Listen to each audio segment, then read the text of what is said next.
Yeah. Blackjack. Life is like a game of cards. It's not what you dealt, but how you play it. Yeah. Blackjack. To play each situation correctly. I remember they used to laugh at a brother. At that shoot, Suge had a Lolo out there, a 61. I'll never forget it. And that was one of the first ones that I had really seen up close. You know what I mean? I've seen them in videos and all that shit. My cousin had an El Camino, but it wasn't really juiced like that. And then that was my first one I seen dance and do all that shit in person. You know what I mean? So I was like, oh man, that car bad in the mud. He's like, you want it? That's the first shit he ever said to me. Like, Suge asked you, did you want the 61? he ever said to me, was like, you want it?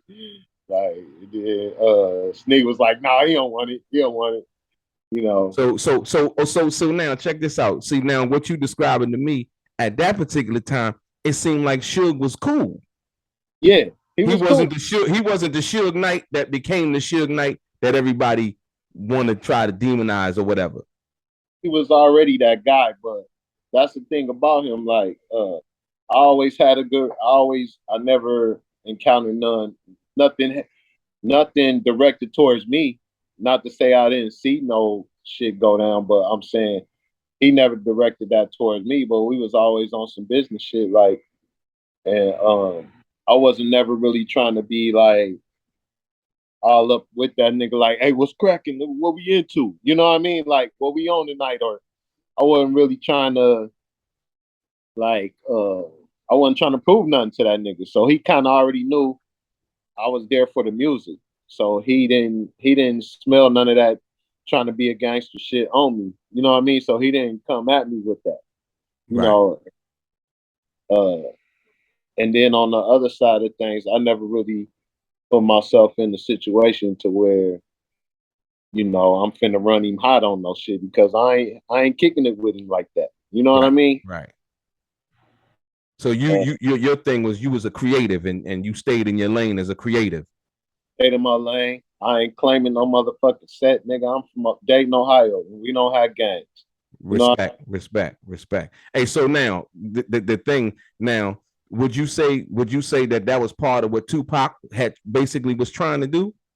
I mean, when he came over there, because like you said, you met him when they was in the studio and they was doing Two of America's Most Wanted, and he was gracious. You know what I mean? And seemed like he was gracious. And then so as time went on, what was your experience with Tupac? As time went on, I think once he went to the hood with the MOBs and experienced the love they was giving him and all that, I felt like he became part of that. He wanted to be a part of that. And he was the type of nigga, if he was down with you, he was all the way down. You know what I mean? Like, if that would have been me walking with Trey and them, and Trey said, that's the nigga that snatched my chain, you know what I mean? Hey, you better go bomb on him. You know what I mean? I'm not finna go bomb on him. He didn't snatch my, you know what I'm saying? Yeah, that's the difference. That's the difference in where you're gonna be coming from with that versus where Tupac came from. Tupac's whole heart was on that shit. Like, hey, oh, that nigga, I'm finna be the first one to stomp him. You know what I mean? Whereas, but don't get it twisted, because the funk that I got into with Pac and them was because somebody bombed on my homie. You know what I'm saying? So if the nigga would have came and bombed on Trey and I'm standing right there, yeah, he finna catch it. You know what I mean? But I'm not about to jump into your beef that I'm not into. You know what I mean? Right. I mean, but on the flip side, you know, the beef that I got into was because the outlaw niggas jumped on my homie, and I was standing right there. Like, I'm not gonna just stand there and be like, let the homie take an L by itself. Now y'all gonna have to jump me too. You know what I mean? So absolutely, it was all young then. So I mean, yeah. You know what? You know, it's funny that you speak on that, because Napoleon was asked about that, and I think he had got it. I think he got it a little bit wrong. I think he did the art of dialogue, and he spoke on that, and he was like, he definitely gave you a shout out. He was like, you know, shout out to J-Flexx, because we was young, you know what I mean? wild, free, and all of that. So I really commend Napoleon for taking that route. And he's just a different guy. Like I said, you a different guy, older, family, kids, and the whole nine. He matured a lot, and on top of that, dude changed his whole life around. You know what I mean? But uh, I mean, I'm sure they wouldn't expect. And we have since. I mean, right after Pac died, everybody sat down and aired the shit out, and we was cool after that. But you know, but at that point, I wasn't on no gangster shit. But at the same time, you not finna punk us neither. Like I'll take that L right with him, bro. You're not just gonna, But then they was just acting off of what Pac told them. You know what I mean? Because they riding for their crew just like I'm riding for mine. So that's just how it went down back then. So actually, what happened? What made that situation? Give me the story behind that. The story behind when you and Tupac and all y'all got fighting. What happened? Uh, I think I had it a little wrong too because I thought Pac and them had went out to the video shoot where Biggie and them shot the trailer up. But Pac and them didn't go. It was just Snoop and the dog pounding them. You know what I mean? But that amped up everybody. So everybody was amped up. So my nigga Sharif was from Brooklyn. This nigga in the booth when Pac and them come in talking about Brooklyn in the house, I don't think he did it to incense them, but that's just him. He like this Brooklyn nigga, whatever. Whatever may come of it. You know what I mean? So and so I think that's kind of what had him on that shit. You know what I mean? Right. I smelled it already, so I was like, this shit is thick in here. Like, let's go in the other studio. But what we actually did by going in the other studio was having them think, oh, these niggas are separated. Let's go get at them. You know what I mean? Absolutely. Okay. And so that's kind of how it happened. It happened just like Napoleon said. He came in, took off on the homie.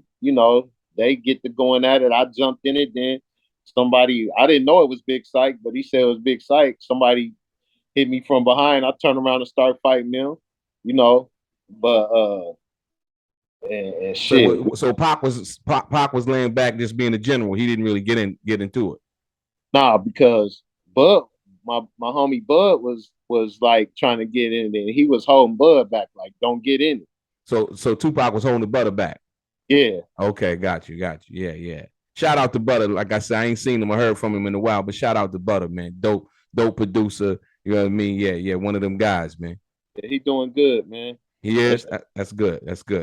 But no, I find that to be interesting, man. Like I said, those stories. And so after that altercation, did you and Tupac, did y'all ever get a chance to, make amends? Me and the Outlaws did. We aired it out, and we cool to this day. Although I just chopped it up with Edie late last year. He was at one of Sebo's videos. Okay. On Sebo and Realist, they were shooting a video, and Edie was there. We chopped it up. So I'm still cool with all them, Napoleon, all. Yeah, shout out to Sebo, shout out to the Realist, shout out to Edie too. I just seen Edie down at the Tupac Museum. Hey, did you get a chance to go down there and check it out? Oh, it's fire. I already know it's fire, man. Gotta go just feel that whole vibe down there for real. Right. No, like I said, no, that's it's very interesting, man. Like I said, the stories, man. Was now so Flex, what I'm gonna ask you is this: at what point did you feel like for you, because Dre had left Death Row, right? So Dre is out. At what point did you feel like, you know what, it's time for me to leave? I gotta go because I'm not really getting, my creative thing off like I want to. They quit putting out music. I was there all the way. I had beats on Chronic 2000. I was there for all that. Okay. And actually, I never got off Death Row. My contract just expired. You know what I mean? So I was there to the end. But wow. The thing about it is, I did go to Suge in prison because I used to go see Suge in prison and all that. You know. But I just talked to Suge maybe a month ago, 2 weeks ago. 2 weeks ago. So he, we still cool. But Okay. but yeah, What's his conversation like, man? What's his spirit like?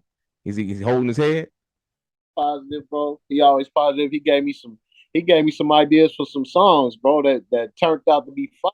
You know what I mean? He told me to do one for back to school, like called Backpack Swag. So I knocked that one out. That shit hard. Is You it? know, it's like, so we gotta find some little kids to spit that shit. You know what I mean? So what is the spit the chorus? Yeah, no, Okay. verses too. Oh, the It's for verses too. back to Okay. Backpack Swag, so he hooked, he got some, I think he got some little girls that he wanted to rap it. So, he's still active. But Shout out to Suge Knight, man. Like I say, hold his head. I don't know if anybody see the video. Hold your head, Suge. At the end of the day. Yeah. So no, I find that to be interesting, man. That you talk to him and all of that. So you say your contract expired. yeah, I never got off death row. My contract expired, man. But I did go to try to get off because the thing about it is, I went to Suge like, hey, bro, let me go get a deal. He knew it wasn't no more music coming out. You know what I mean? And it was getting to that point, and he was like, Blake, you've been loyal. I want to see you bubble, bro. Go find a deal. It's not a problem. You know what I mean? He didn't. Right. Like I said, I ain't had nothing but good dealings with dudes. So, Yeah. other than the contract that was shitty for everybody. Right. Uh, but when I got with Suge, I started getting paid. I wasn't getting paid like that with Drake. You know what I mean? Okay. So Yeah. You wasn't getting because you was basically ghostwriting, so you wasn't getting paid. But when you was dealing with Suge, you started getting paid because you was the artist signed to the label. he like, and if you do this song, I'm gonna just put an extra 25 racks on it. You know what I mean? All right, cool. Right. You know, So 25 rack, when you say he gonna put an extra 25 racks on it, 25 racks on what? on top of the money he was already giving me to do the song. You know what I mean? Okay. So, I had to, I dissed Dre, everybody dissed him though, and then they go Right. back. But I this thing, but I kept my shit factual and about publishing and rights and shit like that. I didn't come like everybody else, like he, on no gay shit or this and that. They made the video that way, but they wanted me to say the shit in the song. And I'm like, nah, I ain't gonna rap about none of that shit. I ain't been privy to none of that. What I will, publishing wise and you niggas get y'all paperwork straight, because I was green. I was just happy to be around. Right. So when you say that, well, like, yeah, they trying to get you to say stuff that you wouldn't have any personal knowledge of, but just trying to really go at them from that perspective, right? Exactly. So I'm like, I'm gonna go at the perspective that I know. Yeah, absolutely.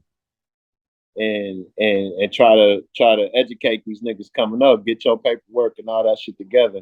You know what I mean?